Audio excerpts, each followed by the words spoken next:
News 18 देख रहे हैं आप और आपके साथ मैं हूं अंशिका पाठक। शुरुआत करेंगे बुलेटिन की बड़ी खबर के साथ। उपराष्ट्रपति चुनाव के लिए वोटिंग लगातार जारी है और जेपी नड्डा ने भी वोट डाल दिया है।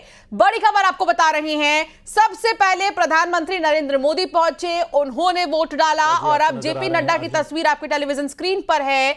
जेपी नड्डा पहुंचे और जेपी नड्डा ने भी वोट कास्ट किया है। शाम 6 बजे करीब जब नतीजे आएंगे तो यह पता चल जाएगा कि आखिर नया उपराष्ट्रपति कौन होगा।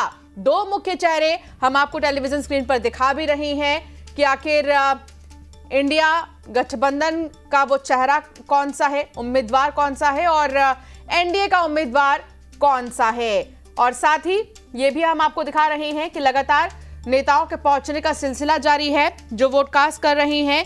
और साथ ही पहले प्रधानमंत्री नरेंद्र मोदी ने वोट डाला। जेपी नड्डा की तस्वीर आपकी टेलीविजन स्क्रीन पर है। जेपी नड्डा ने भी वोट जो है डाल दिया है। तो फिलहाल कौन बनेगा उपराष्ट्रपति, यह सवाल बरकरार है। 10 बजे से वोटिंग की शुरुआत हो चुकी है, शाम 5 बजे तक ये चलेगी। बता दें कि 15वें उपराष्ट्रपति के लिए मतदान शुरू हो चुका है। पीएम मोदी ने संसद भवन पहुंचकर सबसे पहले वोट डाला और अब खबरें सामने आ रही हैं कि सोनिया गांधी भी पहुंची गई हैं। सोनिया गांधी भी वोट डालने के लिए यहां पर पहुंची हुई हैं। उपराष्ट्रपति चुनाव में गेम नंबर का खेल है सारा। और साथ ही दो उम्मीदवार जो आमने सामने होंगे उनके बारे में भी थोड़ा जान लीजिए। सीपी राधाकृष्णन जो कि एनडीए के उम्मीदवार हैं और इंडिया अलायंस के उम्मीदवार सुदर्शन रेड्डी। सीपी राधाकृष्णन की बात करें तो चंद्रपुरम पोन्नुसामी राधाकृष्णन बीजेपी के पूर्व वरिष्ठ नेता हैं। लंबे समय तक संगठन में सक्रिय रहे हैं, 2 बार लोकसभा सांसद रह चुके हैं और पार्टी की तमिलनाडु इकाई के अध्यक्ष पद पर भी कार्य कर चुके हैं। सीपी राधाकृष्णन ने दक्षिण भारत में भाजपा के विकास में महत्वपूर्ण भूमिका निभाई है। तमिलनाडु के कोयम्बटूर से 2 बार लोकसभा के लिए चुने गए थे। उन्होंने यहाँ 2 बार 1998 और 99 में जीत हासिल की, लेकिन उसके बाद उन्हें 2004, 14 और 19 में लगातार 3 बार कोयम्बटूर से हार का सामना करना पड़ा। फरवरी 2023 में उन्हें झारखंड का राज्यपाल नियुक्त किया गया। झारखंड के राज्यपाल रहते उन्हें तेलंगाना के राज्यपाल और पुदुचेरी के उपराज्यपाल का अतिरिक्त कार्यभार भी सौंपा गया था। इसके बाद 2024 में वो महाराष्ट्र के राज्यपाल बने। राधाकृष्णन ने अपने राजनीतिक जीवन की शुरुआत छात्र आंदोलन से ही की थी।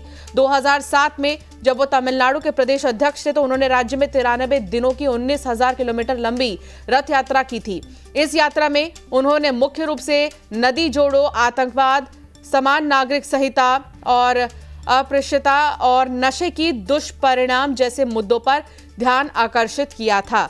तो कौन है सीपी राधाकृष्णन, इसके बारे में तो हमने आपको बता दिया, लेकिन ये जानना बहुत जरूरी है कि जो इंडिया अलायंस के उम्मीदवार हैं सुदर्शन रेड्डी, वो कौन है। 8 जुलाई 1946 को जन्मे बी सुदर्शन रेड्डी बीए और एलएलबी हैं। एक वकील के तौर पर वो आंध्र प्रदेश बार काउंसिल के साथ 27 दिसंबर 1971 को जुड़े थे। उन्होंने आंध्र प्रदेश हाईकोर्ट में वकील के तौर पर प्रैक्टिस भी की थी। 1988 से 90 के बीच उन्होंने हाईकोर्ट में सरकारी वकील के तौर पर भी काम किया था। साल 1990 में बी सुदर्शन रेड्डी ने केंद्र सरकार के लिए 6 महीनों तक एडिशनल स्टैंडिंग काउंसिल के तौर पर भी काम किया है। वो उस्मानिया यूनिवर्सिटी के कानूनी सलाहकार और वकील के तौर पर भी काम कर चुके हैं। 2 मई 1995 को वो आंध्र प्रदेश हाईकोर्ट के जज नियुक्त हुए। 2005 में वो गुवाहाटी हाईकोर्ट के चीफ जस्टिस बने। इसके बाद साल 2007 में उन्हें सुप्रीम कोर्ट का जज बनाया गया और साल 2011 में वो रिटायर हो गए। ये 2 चेहरे हैं, दोनों ही अनुभवी चेहरे हैं, दोनों का बैकग्राउंड दक्षिण से है। वोट डालने का सिलसिला लगातार जारी है। राहुल गांधी की भी तस्वीर हम आपको दिखा रहे हैं। एक तरफ जेपी नड्डा और दूसरी तरफ आप देख रहे हैं राहुल गांधी को भी वोट कास्ट करने के लिए जो यहां पर पहुंच गए।